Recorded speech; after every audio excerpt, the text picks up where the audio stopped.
مع السلامة في أماني شيخنا الله ربي ارحمه ربي روحنا يا ربنا. Assalamualaikum warahmatullahi wabarakatuh.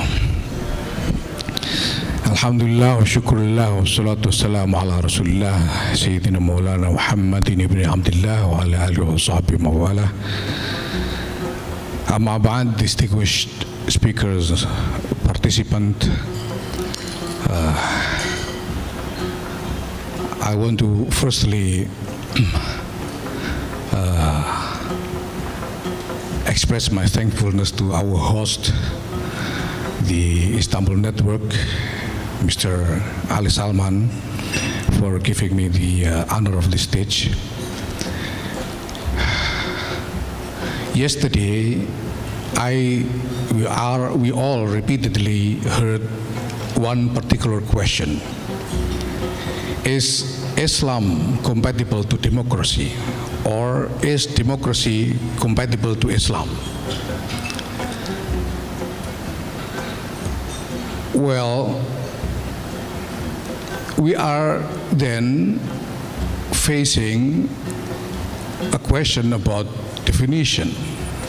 What is democracy and what is Islam? In practical level, our question would be, what is the mindset of the mass of Muslims? The mindset that the mass of Muslims have about democracy, and what is the mindset that the mass of Muslims have about Islam.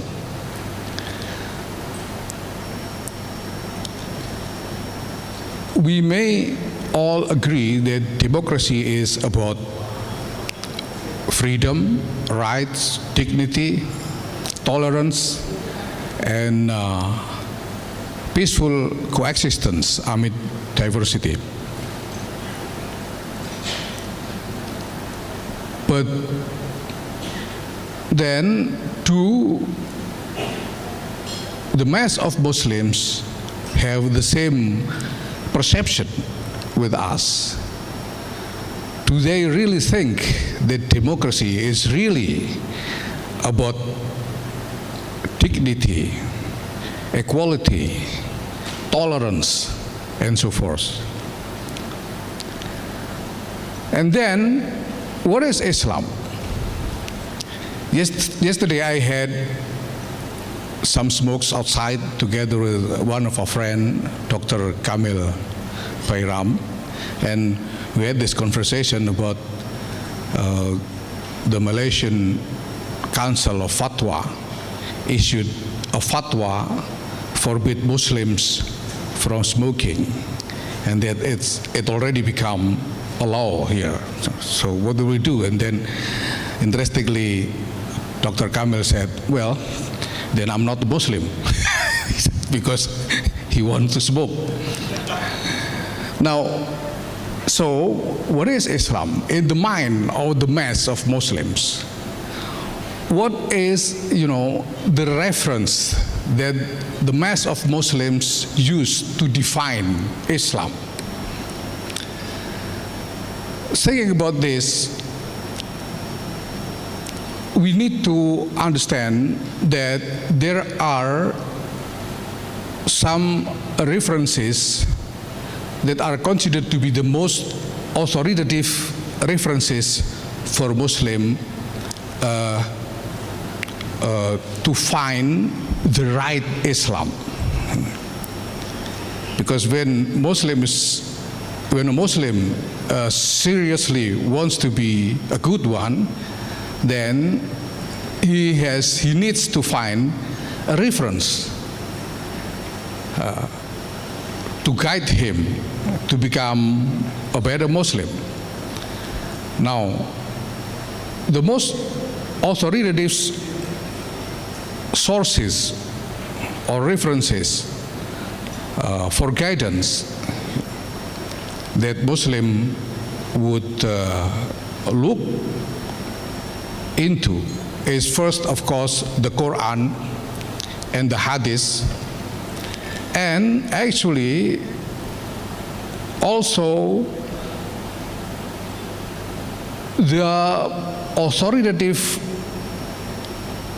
discourse of Islamic thoughts that's already developed, has been developed for centuries. And the most authoritative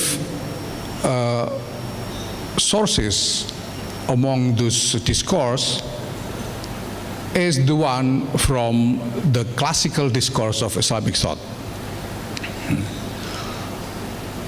We're talking about,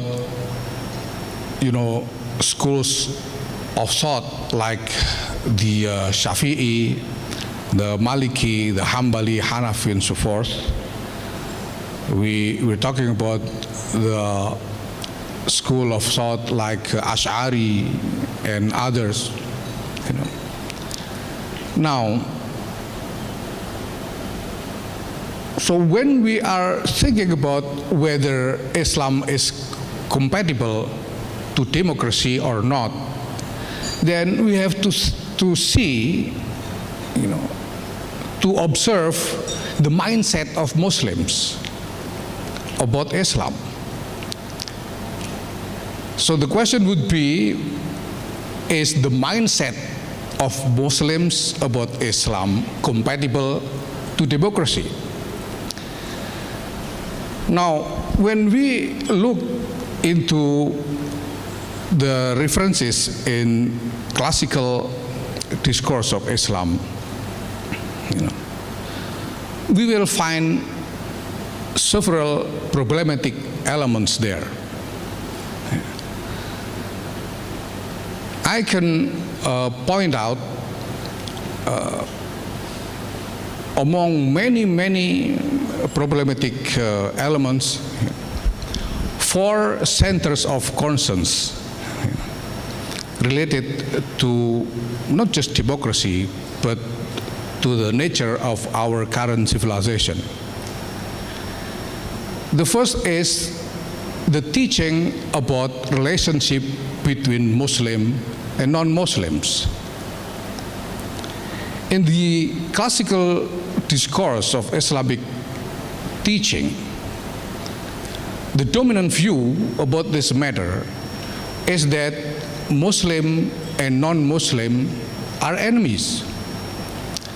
The basic norm of the relationship between Muslim and non-Muslim are enmity. That is what's dominant in the classical discourse of Islamic teaching. We have, for example, in the tafsir Quran by At-Tabari or At-Tabrani or Ibn Kathir,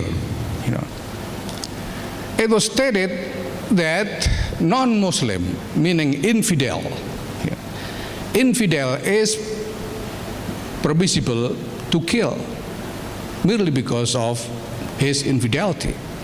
That is there in the discourse.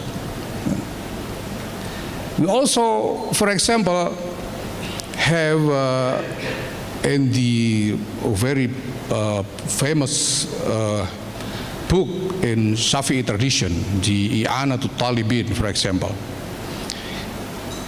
It is stated there that Muslims has the obligation, the collective obligation to do expansive jihad toward non-Muslim at least once a year. It is there in the discourse. So we still have these problematic elements in the reference that is still considered to be very authoritative among mass of Muslims all over the world. So the first problematic elements is the teaching about the relationship between Muslim and non-Muslims. And the second problematic element is the teaching about religion, conflict of religion itself. what kind of conflict,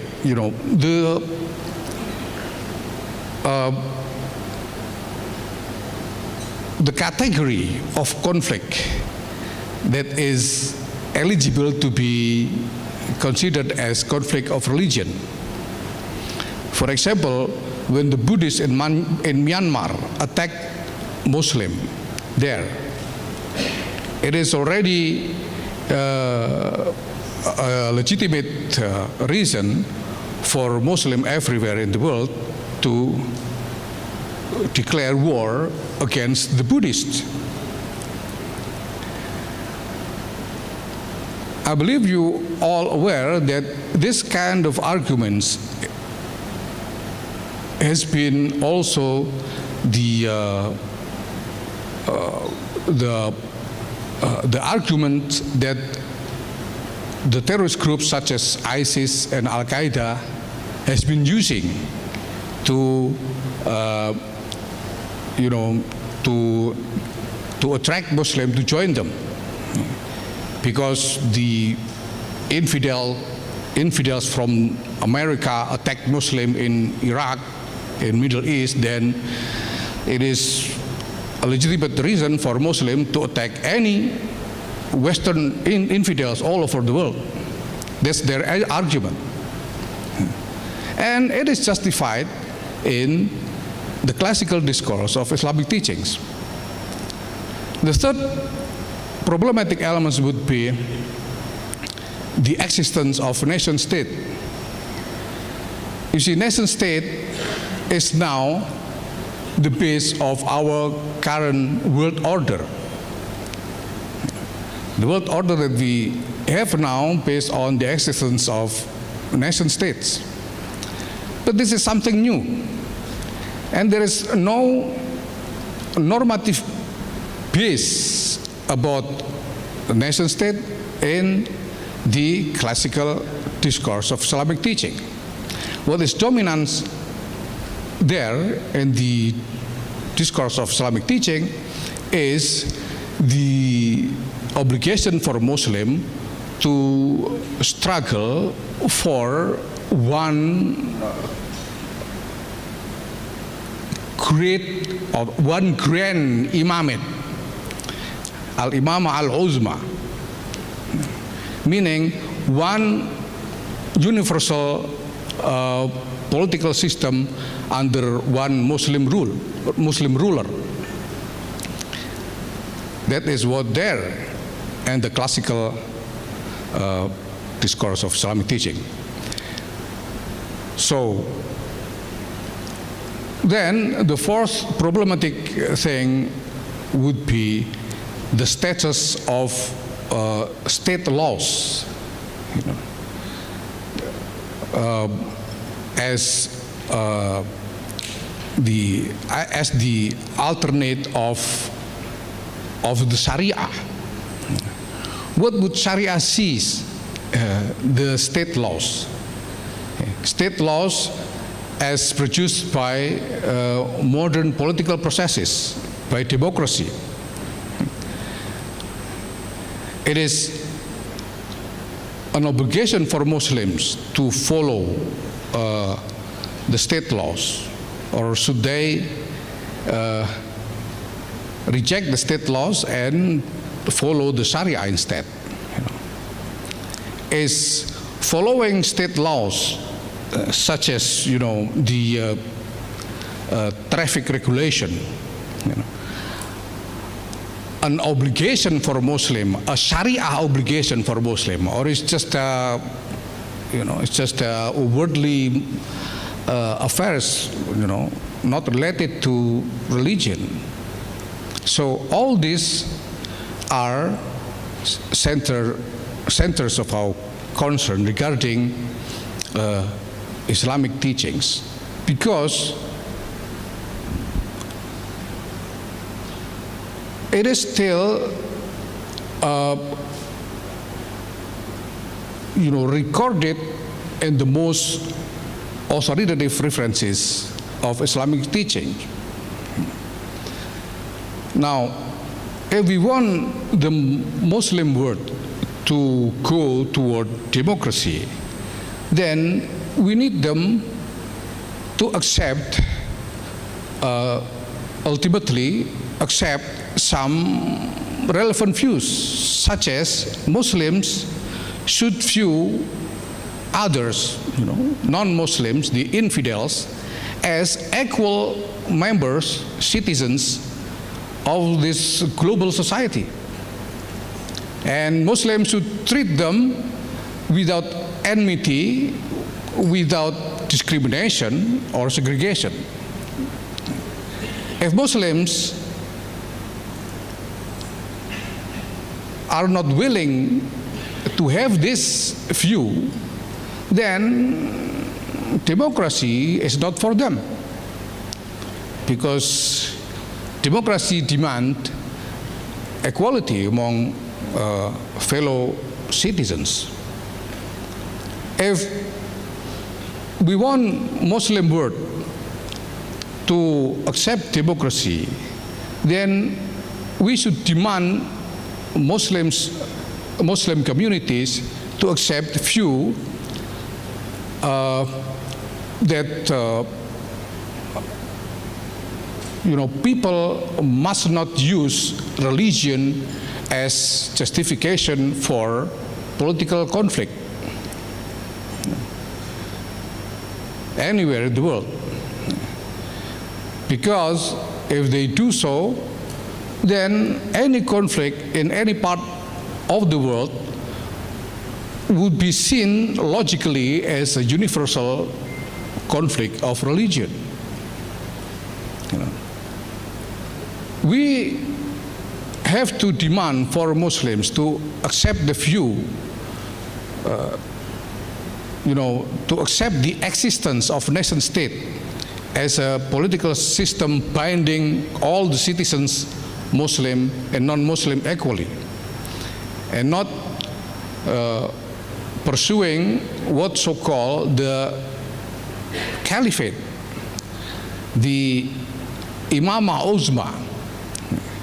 Because once they do that, they will end up doing like what ISIS and Al-Qaeda do, pursuing caliphate,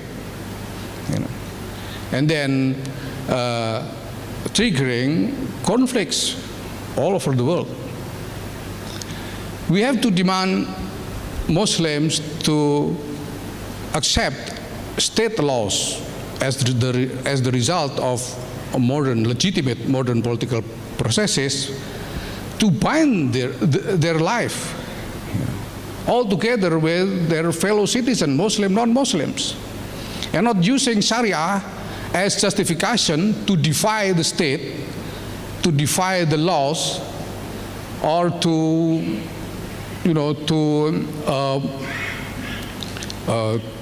raise for rebellion against the legitimate government. Now, while we have the reality that many, maybe most Muslims still see this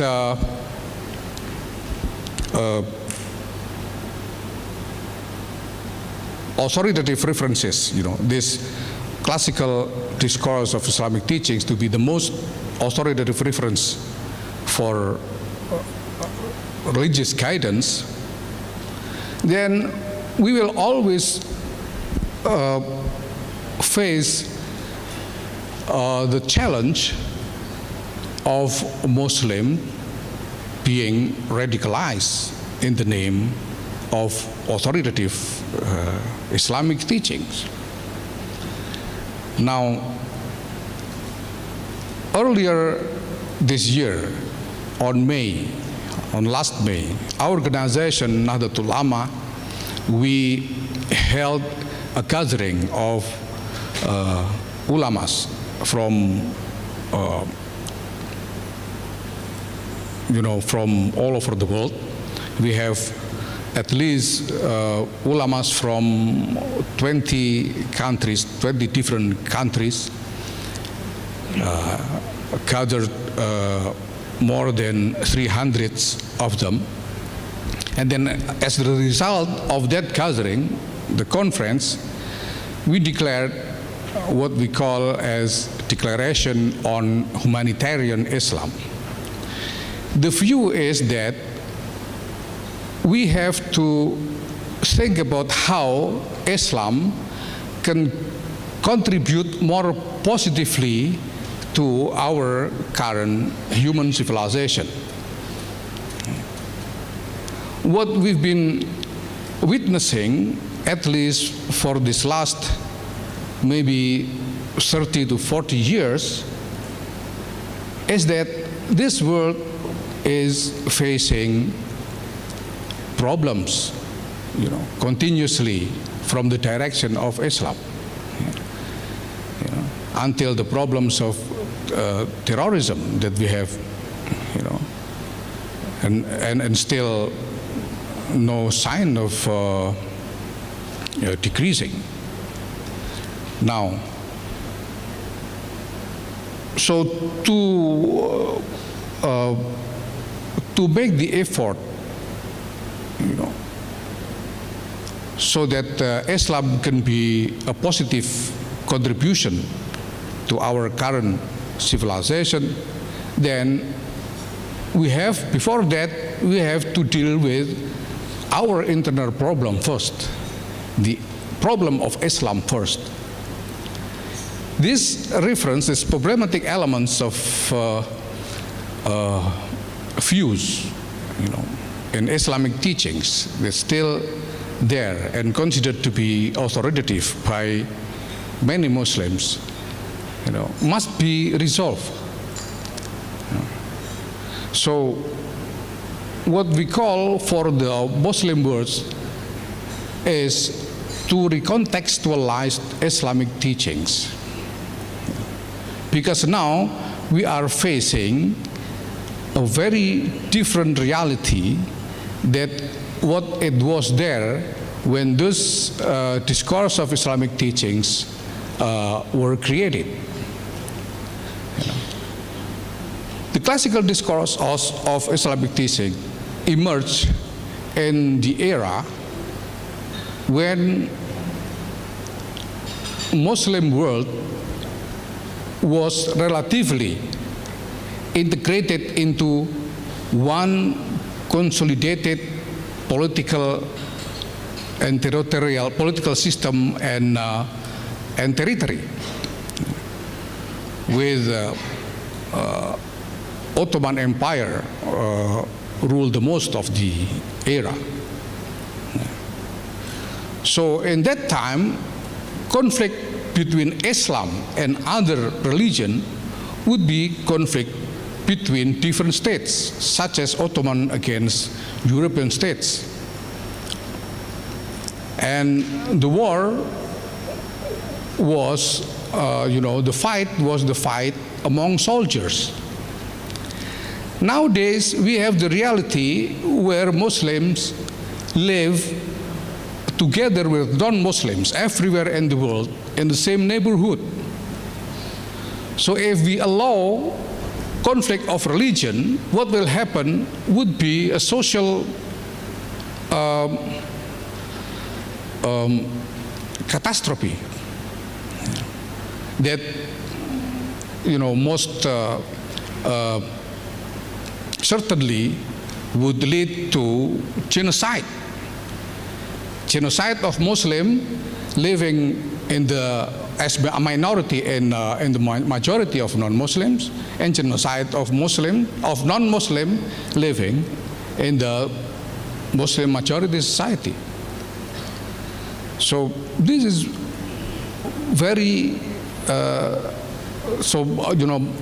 conflict of religion for the context of our reality, our current reality, is just not acceptable. Now, the thing is that we need the significantly powerful alternative of of views on Islamic teaching, altering the old authoritative, the old established view of Islamic teaching, at least regarding these 4 centers of concern that I mentioned. Of course, we have many others to discuss about the elements of Islamic teaching. But these 4 centers of concerns are the most critical things that we have to deal with. So we need to be honest to deal with this problem. The way I see it, what ISIS did was that they want to force the reality of today's living to be, following what is there in the source of Islamic teaching. Everything they did, they have the justification from the authoritative references of Islamic teaching. They have justification from Quran, from Hadith, and from the classical discourse of Islamic teachings. That should tell us that we need to recontextualize those elements of Islamic teaching so that Islam would be really compatible, harmoniously function in our current civilization, not just to democracy, but to the entire civilization that we are living today. Without recontextualization, then,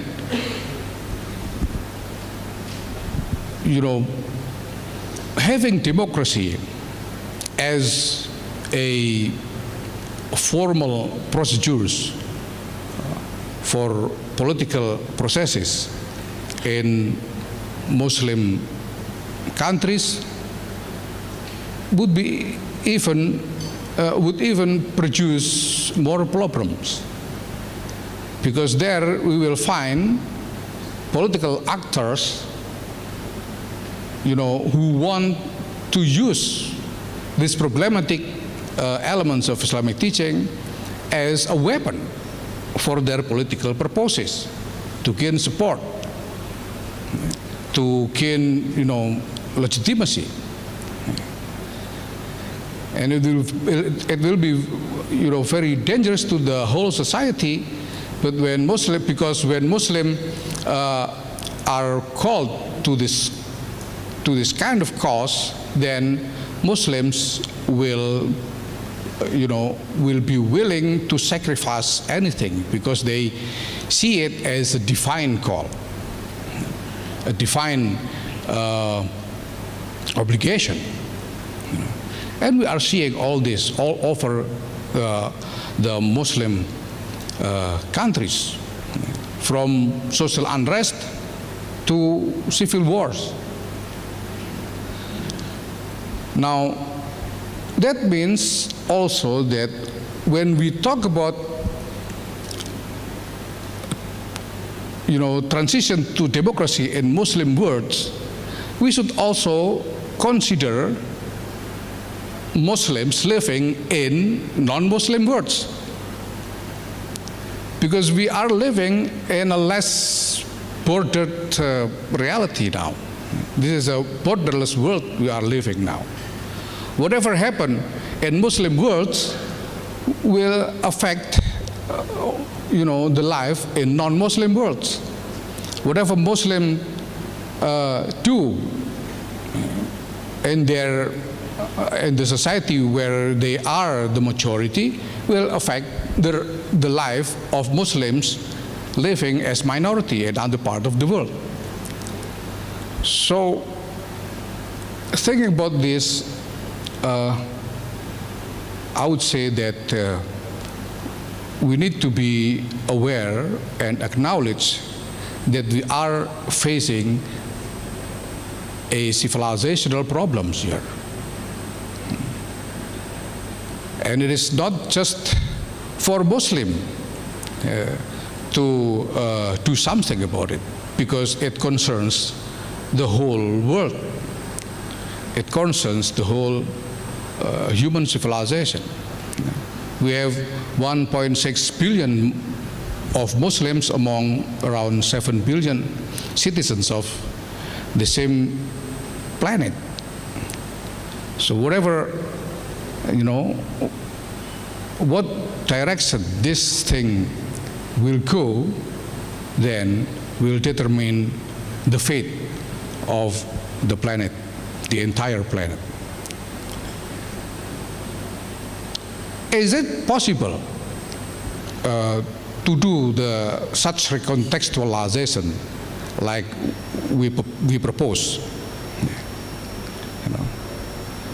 We believe that it is possible.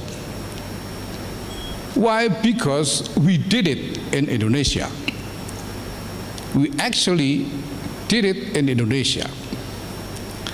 In Indonesia, our Muslim leaders produced an alternative discourse about the state, alternative discourse about the relationship among a group of different religions. Yeah. We practically produce alternative discourse about all those, related to all those 4 centers of concern. And moreover, we managed to make this alternative views of Islam to be dominant among our Muslim society in Indonesia. It doesn't mean that then we have no more problem. We still have the challenge. And the challenge keeps coming over and over. And we have to deal with it frequently. But up until now, we manage to survive, meaning to keep this alternative views of religious teaching dominant among our Muslim society. Now, because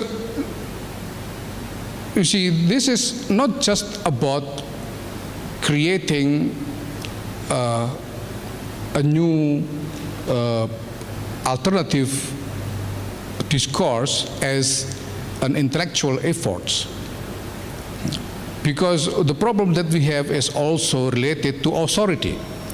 We have many different ideas in the market, but which ideas would be adopted by the mass of Muslims? That is a matter of authority. Which ideas, are considered to be authoritative or more authoritative than others? And authority, so this is also a problem of authority. And authority is a function of politics. So this is not just about to win the debate between the new ideas versus, the old ideas, but it's also about political struggle. So the way we manage to keep our alternative views dominant, we do it through a political struggle. So now what we need is to consolidate globally to face this challenge together. Thank you. Assalamualaikum warahmatullahi wabarakatuh.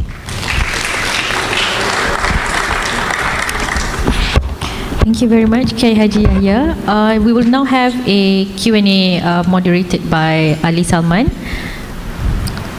Thank you so much, Pak Yahya, for a very thoughtful presentation on the challenges faced by the Muslims across the world and also relating with your experience in Indonesia. Now, ladies and gentlemen, there's some room for question and answers. So I invite you to please come over to the microphone and share your thoughts and questions, please. Thank you so much. I really appreciated your speech. I am I'm glad you expressed the influence of the nation-state mindset, which created a kind of a dependence mentality over the citizens to accept everything from the state. And very good to hear about the alternative discourses on Islam within the civil society, within the civil leaders.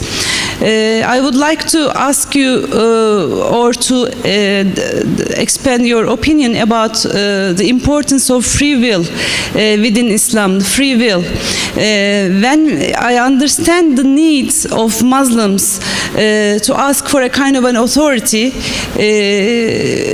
to find a way for Islamic practices, however, I think we need a plural organizations or plural different authorities that people would be follow different organizations and different paths, tariqs with their free analysis and free will. But if we expect one of them, just like a state, to be the real and the superior authority to decide in place of the individual, then we would not talk about free will within Islam and not keep an individual responsible with his acts. Then we might not talk about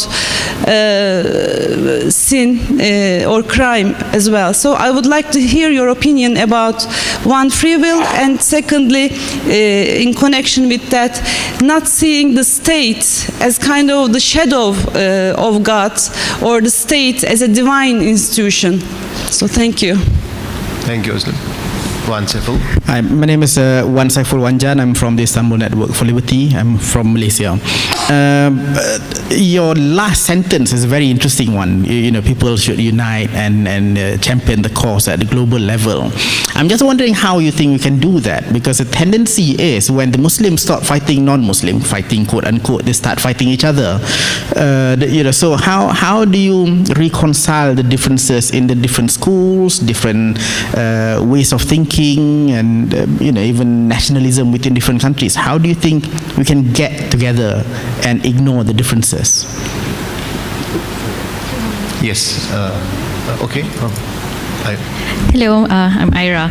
I was very interested in what you said about the needing to contextualize Islamic teachings, but more often than not, in the counter argument to that from the other side would be, you know, the message of the Quran is eternal, the Quran is applicable to any time and place, and it's perfect and it cannot be changed. So I'm wondering what your response would be to that. How would we reconcile this contextualizing Islamic teachings but the eternal message of the Quran?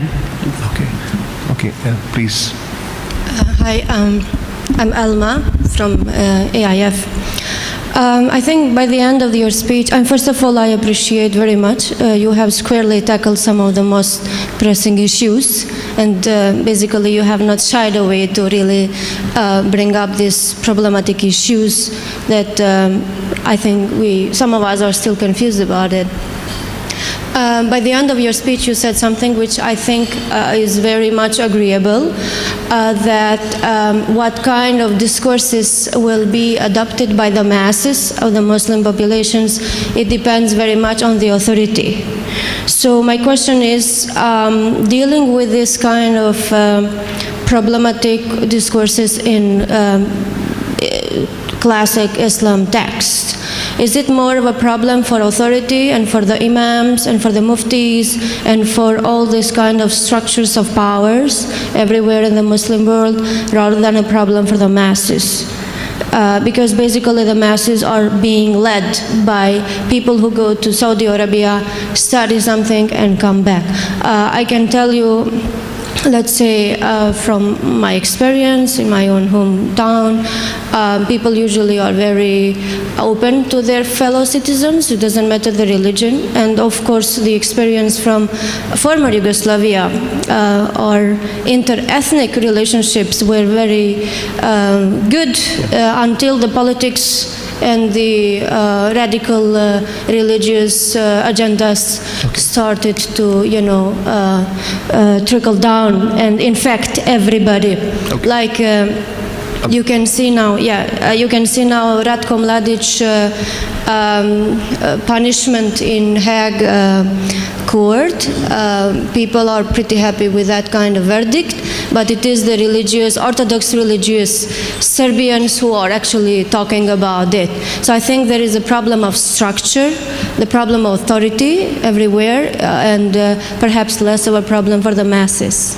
So perhaps you can comment on that. Thank you. We take one more question in this round, and then we go to Yahya. Please. Thank you. Okay, I just like to state that I concur with your idea that we should be contextual in our perception or view of Islam, and shouldn't be reminiscing on the situation of the past. My question is, Rex Tillerson, the Secretary of State of the US, has stated, and I quote, "We open a joint office in Riyadh to purify religious books of extremism by producing new books to be taught in Saudi Arabia, distributed worldwide, and all textbooks currently being studied and distributed will be recollected. Young imams of mosques will be prepared under the direct control of White House officials." Can you comment on this? Thank you. Thank you. Over to you, sir. Yeah. Okay, thank you. I will try to put a set of response on all of those questions. First, the key of all this matter is honesty. We have to be honest in acknowledging the problems, because this is really problems that need to be solved. If we do not acknowledge the problem, how can we solve the problem? Now, first, is it possible to contextualize Islam? Because it is said that Quran is eternal, is unchallengeable, and so forth. You see, even each verse of Quran was revealed related to a particular context of reality when it revealed. So in understanding Quran, each verse of Quran, people cannot detach that verse from the context of reality when it was revealed. That means that contextualization is inevitable. Islam is meant to be a grace for humanity, not a problem. So if Islam then drives people to have a problematic life because of the conflict between the teaching with the reality, then it is just unacceptable. Now, when we acknowledge the problems, then we can later on, moreover, identify the problematic actors. Because the nature of orthodoxy is that it has a structure from authoritative sources of reference to the whole body of religious life that is effective among Muslim society. That includes the imams in the mosque, includes the madrasas, the ulamas, and so forth. Now, this, the problem, in dealing with the structure of orthodoxy is that most of most of the structure of Islamic orthodoxy nowadays are still not aware about this severe problems, or even not willing to acknowledge. We've been seeing many denials, everywhere about these problems. So, if we want to talk about a global consolidation to deal with it, we need to demand for the whole international community to be aware and acknowledge these problems, and to together put a demand to the entire Muslim world to respond to these problems, and let all those elements of the structure of Islamic orthodoxy to engage this problem and find solution, and encourage them to do so. Last year, January 2016, there was an international conference of Muslim scholars in Marrakesh, Morocco. The topic was about the right of religious minority in Muslim majority countries. That was the topic. So the questions that were supposed to be asked in that conference was such as, are non-Muslims has the right to worship freely, following their religion? Are non-Muslim has the right to build places for worship? No. Do people have the right to convert? Do Muslims have the right to convert without punishment? These are supposed to be the question. But there were no answers whatsoever. The only thing that the conference declared is that they call for Muslim scholars to review, to observe and review these problems and try to find solution following the tradition of fake heritage, the tradition of the heritage of Islamic jurisprudence. This,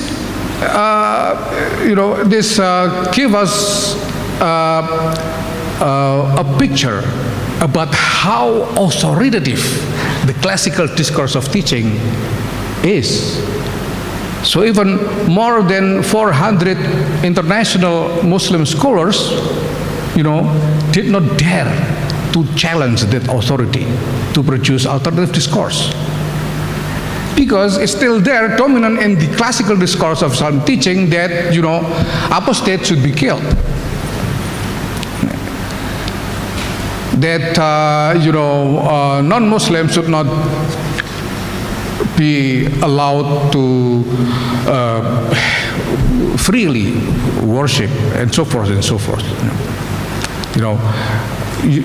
There is a book entitled Kifayatul Akhyar, written by an ulama from 14th century named Taqiyuddin bin Muhammad al-Husaini. In that book, it is stated that discrimination on non-Muslims is obligatory. Non-Muslims should wear something, some sign that show that they are not Muslim, some belt or something. Non-Muslim should not be allowed to ride vehicle. Non-Muslims should not be allowed to walk in the same road that Muslims use.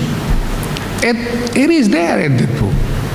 And that book is still considered to be one of the authoritative source of Islamic jurisprudence. So this is all the problem. Now, being aware that the challenge, the problem that we are facing is so huge, then we need to consolidate a sufficient, powerful authority to deal with it. That's why we need a global consolidation. The way I see it, we need to pose this problem to the world so that the whole world will be aware about it and together demand Muslim world to respond properly. That's what we need. I had this conversation with an American friend when I was in Washington, and there is it is a repeatedly coming question from non-Muslims to Muslims. This friend said, well, this is an Islamic problem, so you Muslims have to deal with it. And I said, no, this problem concerns you. This problem concerns your security, your future also. So you have all the right to engage with this problem and determine the result. Because this is the problem of our current human civilization. We have to deal with it together. Because if not, then we have to think about an alternative civilization. Or maybe we have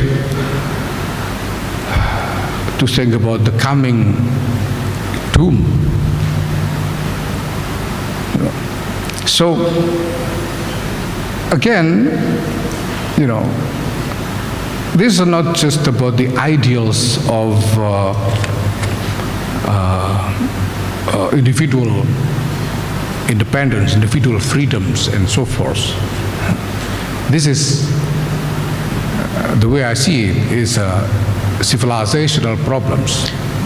Other questions you want to address, like the free will thing and issues here?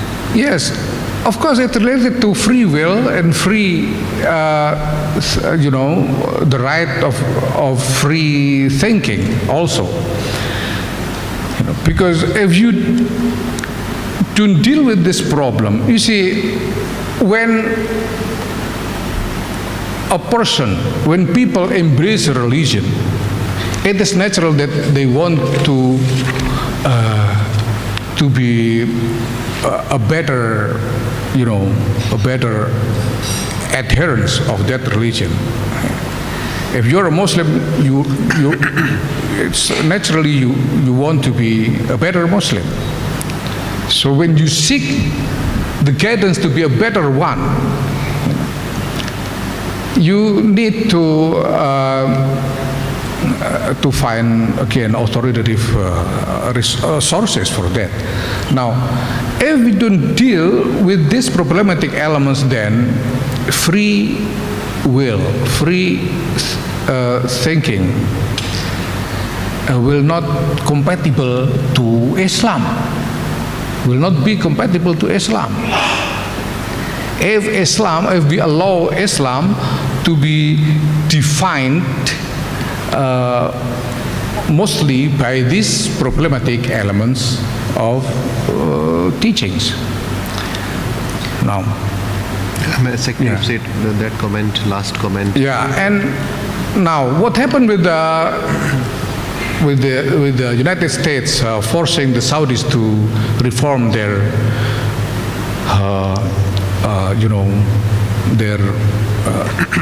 religion, their religious educational system is something good.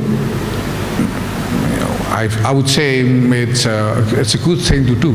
But you see, and also recently we heard the Crown Prince of Saudi stated that he wants to bring back Saudi to moderation. But now the problem is not just about the Saudi. What we need is not just for Saudi to reform themselves to be moderate. We need Saudi to get involved in the effort to solve these problems and a global consolidation. Yeah. That's what we need.